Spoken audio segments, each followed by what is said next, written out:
आप सभी को जय मसीह की। इससे पहले के एपिसोड में हमने प्रकाशित वाक्य के एक छोटे से निचोड़ को जाना था कि किसके बाद कैसे क्या क्या होगा।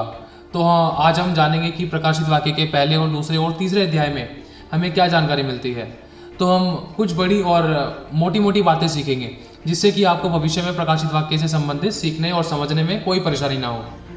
तो आप सभी से विनती है कि इस चैनल पर जो नए हैं वो सभी सब्सक्राइब कर लीजिए, जिससे कि भविष्य में आपको अधिक से अधिक पवित्र बाइबल की जानकारी मिल सके।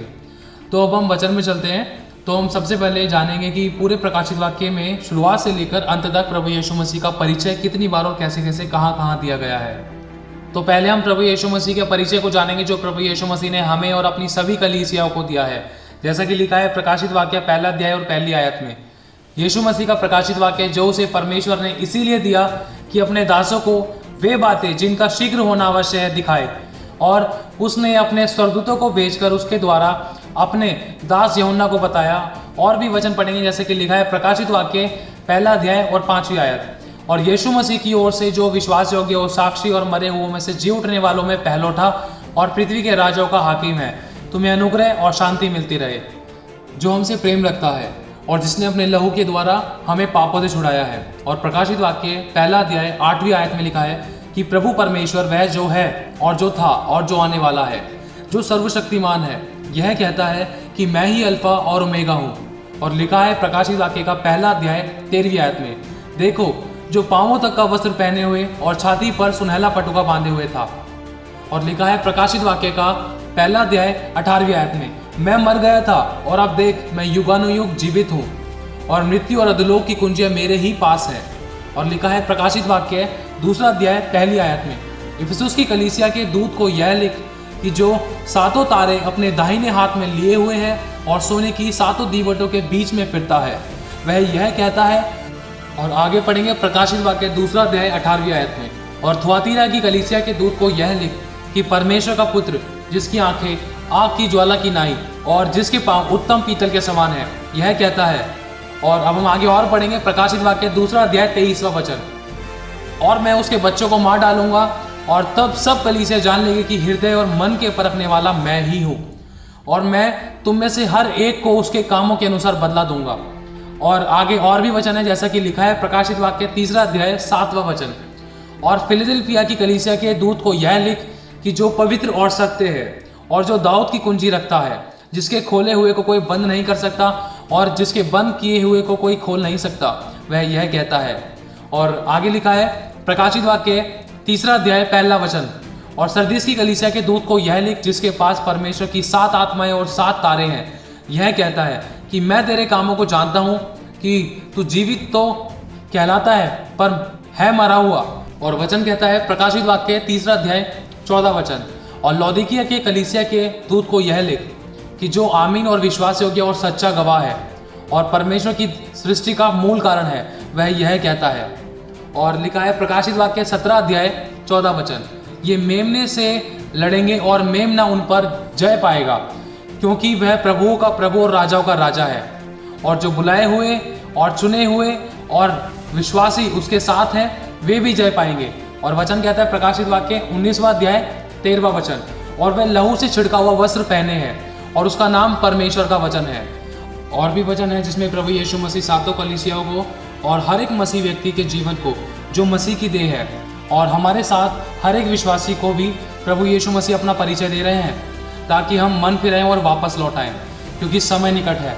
जैसा कि वचन कहता है प्रकाशित वाक्य 19वां अध्याय 14वीं आयत में, और स्वर्ग की सेना श्वेत घोड़े पर सवार और श्वेत और शुद्ध मलमल पहने हुए उसके पीछे पीछे है। और लिखा है प्रकाशित वाक्य 19वां अध्याय 15वीं आयत में, और जाति जाति को मारने के लिए उसके मुंह से एक चौखी तलवार निकलती है, और वह लोहे का राजदंड लिए हुए उन पर राज्य करेगा, और वह सर्वशक्तिमान परमेश्वर के भयानक प्रकोप की जलजलाहट की मदिरा के कुंड में दाख रौंदेगा। और आगे पढ़ते हैं जैसे कि लिखा है प्रकाशित वाक्य 19वां अध्याय 16वीं आयत में, और उसके वस्त्र पर और जांघ पर यह नाम लिखा है राजाओं का राजा और प्रभुओं का प्रभु। और लिखा है प्रकाशित वाक्य 22 का 13वीं आयत में, मैं अल्फा और ओमेगा, पहला और पिछला, आदि और अंत हूँ। और वचन कहता है प्रकाशित वाक्य 22वां अध्याय 6ठी आयत में, फिर उसने मुझसे कहा, ये बातें विश्वास योग्य और सत्य है, और प्रभु ने जो भविष्यद्वक्ताओं की आत्माओं का परमेश्वर है अपने स्वर्गदूतों को इसीलिए भेजा कि अपने दासों को वे बातें जिनका शीघ्र होना पूरा अवश्य है दिखाए। और लिखा है प्रकाशित वाक्य का 22वां अध्याय 16 आयत में, मुझ यीशु ने अपने स्वर्गदूत को इसीलिए भेजा है कि तुम्हारे आगे कलीसियाओं के विषय में इन बातों की गवाही दे। मैं दाऊद का मूल और वंश और भौर का चमकता हुआ तारा हूँ। ये सभी वचन परमेश्वर की विराटता और सामर्थ और ताकत और अधिकार को दर्शाते हैं, जो हमारे लिए सिर्फ एक ही और आखिरी संदेश है कि मन फिराओ, क्योंकि स्वर्ग का राज्य निकट है। क्योंकि यूहन्ना और प्रभु परमेश्वर के इकलौते पुत्र यीशु मसीह का भी सबसे पहला यही प्रचार था कि मन फिराओ, जैसे कि लिखा है मत्ती 3:1 में और 2 में। और उन दिनों में यूहन्ना बपतिस्मा देने वाला आकर यहूदियों के जंगल में यह प्रचार करने लगा कि मन फिराओ, क्योंकि स्वर्ग का राज्य निकट आ गया है। और यीशु ने भी मन फिराव का संदेश दिया, जैसे कि लिखा है मत्ती 4 अध्याय 17वीं आयत में। उस समय से यीशु प्रचार करना और यह कहना आरंभ किया कि मन फिराओ, क्योंकि स्वर्ग का राज्य निकट आ गया है। तो अब आप जान ही गए होंगे कि पूरा प्रकाशित वाक्य हमें सबसे बड़ा क्या संदेश देता है कि मन फिराओ और पश्चाताप करो, क्योंकि यहोवा का दिन निकट है, जिसमें लोग कहेंगे कि हे पहाड़ों हम पर आ गिर पड़ो और हमें उस मेमने के क्रोध से बचा लो, क्योंकि वो अपने क्रोध में भस्म करने निकला है, जिसके कारण उसका वस्त्र लहू सा हो गया है, जैसे कि लिखा है प्रकाशित वाक्य 19वां अध्याय 13वीं आयत में। और वह लहू से छिड़का हुआ वस्त्र पहने हैं और उसका नाम परमेश्वर का वचन है। और लिखा है यशाया का 63वां अध्याय और 3 आयत में, मैंने तो अकेले ही हौद में दाख रौंदी है और देश के लोगों में से किसी ने मेरा साथ नहीं दिया। हाँ, मैंने अपने क्रोध में आकर उन्हें रौंदा और जलकर उन्हें लताड़ा। उनके लहू के छींटे मेरे वस्त्रों पर पड़े हैं, इससे मेरा सारा पहरावा धब्बेदार हो गया है।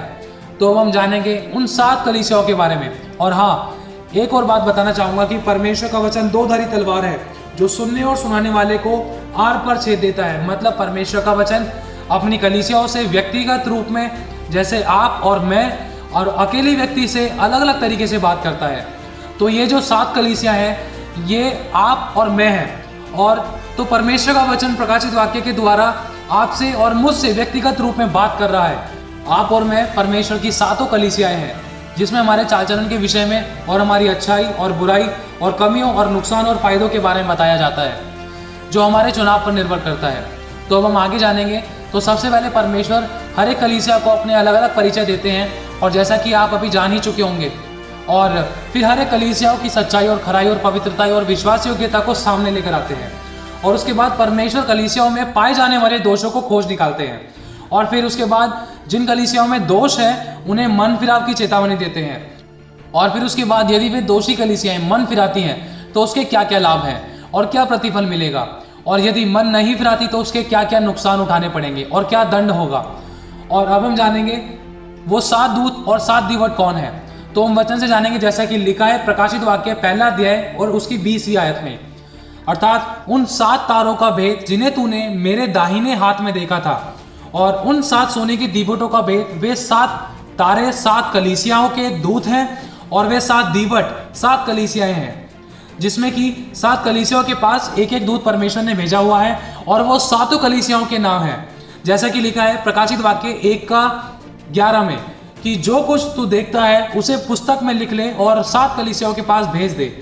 अर्थात पहली कलीसिया इफिसुस की कलीसिया, और दूसरी कलीसिया है स्मुरना की कलीसिया, और तीसरी कलीसिया है पिरगमुन की कलीसिया, और चौथी कलीसिया है थुआतीरा की कलीसिया, और 5वीं कलीसिया है सरदीस की कलीसिया, और 6ठी कलीसिया है फिलदेल्फिया की कलीसिया, और 7वीं कलीसिया है लौदीकिया की कलीसिया।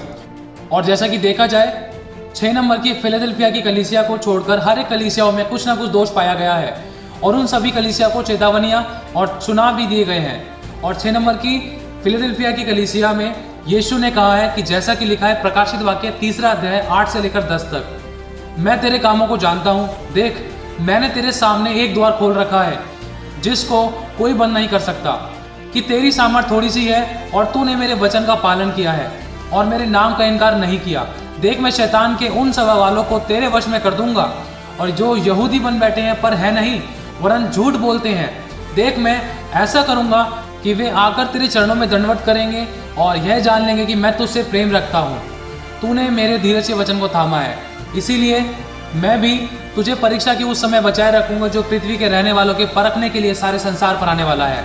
और अब हम जानेंगे बची हुई 6 कलीसियाओं के पाए जाने वाले दोष जो हम सभी में हैं। और परमेश्वर का वचन व्यक्तिगत रूप में से हम में से हर एक से बात करेगा।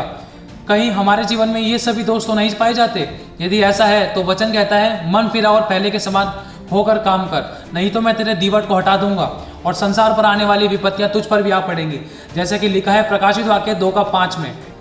सो सचेत हो कि तू कहां से गिरा है और मन फिरा और पहले के समान काम कर। और यदि तू मन न फिराएगा तो मैं तेरे पास आकर तेरी दीवट को उस स्थान से हटा दूंगा। और वचन कहता है लूका का 21:34 से लेकर 36 तक, इसीलिए सावधान रहो, ऐसा ना हो कि तुम्हारे मन खुमार और मतवालापन और जीवन की चिंताओं से सुस्त हो जाए और वह दिन तुम पर फंदे की नाई अचानक आ पड़े, क्योंकि वह सारी पृथ्वी के सब रहने वालों पर इसी प्रकार आ पड़ेगा। इसीलिए जागते रहो और हर समय प्रार्थना करते रहो कि तुम सब इन आने वाली घटनाओं से बच सको और मनुष्य के पुत्र के सामने खड़े होने के योग्य बनो। तो अब आप जान ही गए होंगे, तो हम अब जानेंगे कलीसिया के दोषों के बारे में, जैसा कि लिखा है पहली कलीसिया इफिसुस की कलीसिया के विषय में, प्रकाशित वाक्य 2 अध्याय 3 और 5 आयत में। और तू धीरज तो धरता है और मेरे नाम के लिए दुख उठाते उठाते थका नहीं, पर मुझे तेरे विरुद्ध कुछ कहना है कि तूने अपना पहला सा प्रेम छोड़ दिया है। सो सचेत हो कि तू कहां से गिरा है और मन फिरा और पहले के समान काम कर। और यदि तू मन न फिराएगा तो मैं तेरे पास आकर तेरी दीवट को उस स्थान से हटा दूंगा। और दूसरी कलीसिया स्मुरना की कलीसिया के विषय में लिखा है प्रकाशित वाक्य 2 अध्याय 9 से लेकर 10 तक, मैं तेरे कलेश और दरिद्रता को जानता हूं, परंतु तू धनी है और जो लोग अपने आप को यहूदी कहते हैं और है नहीं पर शैतान की सभा है, और उनकी निंदा को भी जानता हूं। जो दुख तुझको झेलने होंगे उनसे मत डर, क्योंकि देखो शैतान तुम में से कितनों को जेल खानों में डालने पर है, ताकि तुम पर के जाओ और तुम्हें 10 दिन तक कलेश उठाना होगा। प्राण देने तक विश्वासी रहे तो मैं तुझे जीवन का मुकुट दूंगा। और तीसरी कलीसिया पिरगमुन की कलीसिया के विषय में लिखा है प्रकाशित वाक्य 2 अध्याय 14 आयत से लेकर 16 आयत तक, मुझे तेरे विरुद्ध कुछ बातें कहनी है, क्योंकि तेरे यहाँ कितने तो ऐसे हैं जो बिलाम की शिक्षा को मानते हैं, जिसने बालाक को इजरायलियों के आगे ठोकर का कारण रखना सिखाया कि वे मूर्तों के बलिदान खाए और व्यभिचार करें। सो मन फिरा, नहीं तो मैं तेरे पास शीघ्र ही आकर अपने मुंह की तलवार से उनके साथ लड़ूंगा। बिलाम की शिक्षा का मतलब है मूर्ति पूजा की शिक्षा को मानने वाले और उनका चढ़ा हुआ खाने वाले और दूसरों की ठोकर का कारण बनने वाले और बाल के देवताओं के सभी कामों में अपनी सहमति देने वाले और अपने भोग विलास के लिए परमेश्वर की आज्ञाओं के विरुद्ध चलने वाले, जैसे कि व्यभिचार करना और अपनी शारीरिक अभिलाषा को भोग लगाने वाले। और चौथी कलीसिया थुआतीरा की कलीसिया के विषय में लिखा है प्रकाशित वाक्य 2 अध्याय 20 और 22 आयत, पर मुझे तेरे विरुद्ध यह कहना है कि तू उस स्त्री इजाबेल को रहने देता है जो अपने आप को भविष्यद्वक्तनी कहती है और मेरे दासों को व्यभिचार करने और मूर्तों के आगे के बलिदान खाने को सिखलाती है और भरमाती है। मैंने उसको मन फिराने के लिए अवसर दिया, पर वह अपने व्यभिचार से मन नहीं फिराना चाहती। देख मैं उसे खाट पर डालता हूँ, और जो उसके साथ व्यभिचार करते हैं यदि वे भी उसके से कामों से मन न फिराएंगे तो उन्हें मैं बड़े कलेश में डालूंगा। इसका मतलब परमेश्वर के लोगों को व्यभिचार और शारीरिक अभिलाषाओं के भोग विलास के लिए भरमाना और बाल के देवताओं की शिक्षाओं को मानना और उन मूर्तियों का चढ़ा हुआ खाना, परमेश्वर के लोगों को गलत शिक्षा देकर भरमाकर उनके साथ व्यभिचार में शामिल होना और परमेश्वर के और अपना पीठ करना और परमेश्वर की आज्ञाओं को तोड़ना। कहीं कोई भी ऐसी अभिलाषाएं हमारे जीवन में तो नहीं है जिसे हम आज अपने जीवन में सबसे पहला स्थान देते हैं और परमेश्वर को दूसरा स्थान देते हैं और अपनी अभिलाषाओं के कारण परमेश्वर की ओर अपनी पीठ फेर लेते हैं। तो परमेश्वर आज फिर से कहता है कि मन फिरा और पहले के समान काम कर। और अब हम आगे पढ़ेंगे 5वीं कलीसिया सरदीस की कलीसिया के विषय में लिखा है प्रकाशित वाक्य 3 अध्याय 2 से लेकर 3 तक, जागृत रहे और उन वस्तुओं को जो बाकी रह गई हैं और जो मिटने को थी उन्हें दृढ़ कर, क्योंकि मैंने तेरे किसी काम को परमेश्वर के निकट पूरा नहीं पाया। सो सचेत कर कि तूने किस रीति से शिक्षा प्राप्त की और सुनी थी और उसमें बना रहे और मन फिरा। और यदि तू जागृत ना रहेगा तो मैं चोर की नहीं आ जाऊंगा और तू कदापि ना जान सकेगा कि मैं किस घड़ी तुझ पर आ पड़ूंगा। इसमें परमेश्वर ये चेतावनी देते हैं कि तू मरा हुआ है और जागता रहे कि कहीं मैं चोर की नहीं ना आ जाऊं। जो सोता है वो खोता है, मतलब हमें आत्मा में जागना है और शरीर की अभिलाषाओं के लिए मर जाना है। ताकि हम पाप से बचे रहें और यीशु के दूसरे आगमन में उठा लिए जाएं। और 7वीं कलीसिया लौदीकिया के कलीसिया के विषय में लिखा है प्रकाशित वाक्य 3 अध्याय 16 से लेकर 17 में। इसीलिए कि तू गुनगुना है और ना ठंडा है और ना गर्म है, तुझे अपने में मुंह से उगलने पर हूँ। तू जो कहता है कि मैं धनी हूँ और धनवान हो गया हूँ और मुझे किसी वस्तु की घटी नहीं, और यह नहीं जानता कि तू अभागा और तुच्छ और कंगाल और अंधा और नंगा है। मतलब एक मोह माया का घमंड या कोई भी ऐसा काम या वस्तु जिसमें हम सोचते हैं कि हम दूसरों से बहुत बेहतर हैं और हम अपने को हर बात और हर काम में दूसरों से ज़्यादा धनी समझते हैं।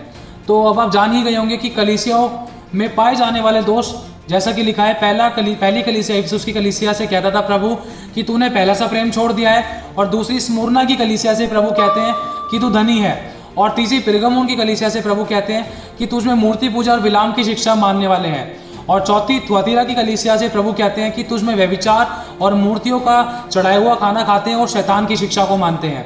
और 5वीं कलीसिया सरदीस की कलीसिया के विषय में प्रभु कहते हैं कि तू मरा हुआ है और तेरे काम भी मरे हुए हैं जो पूरे नहीं हैं, जागृत हो। और 7वीं कलीसिया लौदीकिया की कलीसिया के विषय में प्रभु कहते हैं कि तू गुनगुना है और अपने आप को धनवान कहता है। और एक आखिरी बात और कहना चाहूँगा कि पूरा प्रकाशित वाक्य हमें एक बहुत बड़ा संदेश देता है कि मन फिराओ और पश्चाताप करो। यदि ये हमारे जीवन में नहीं है ना, तो हमें कोई दुनिया की दूसरी ताकत नहीं बचा सकती, क्योंकि जब बचाने वाले ने अपना हाथ हटा लेना तो कोई दुनिया के अंदर कोई दूसरी ताकत है ही नहीं, बाकी सब मारने के लिए ही हैं। बचाने वाला सिर्फ और सिर्फ प्रभु यीशु मसीह है। तो हमें मन फिराना है और पश्चाताप करना है। तो आप जान ही गए होंगे कि प्रकाशित वाक्य का पहला और दूसरा और तीसरा अध्याय में क्या सिखाता है। तो आगे का समय हम प्रभु के हाथ में सौंपेंगे। तो प्रभु आप सभी के मन की आंखें खोलें और अपने प्रभु यीशु मसीह के दूसरे आगमन के लिए अपने आप को आप सभी तैयार करें, और प्रभु आप सभी को बहुत आशीष देता रहे। आप सभी को जय मसीह की।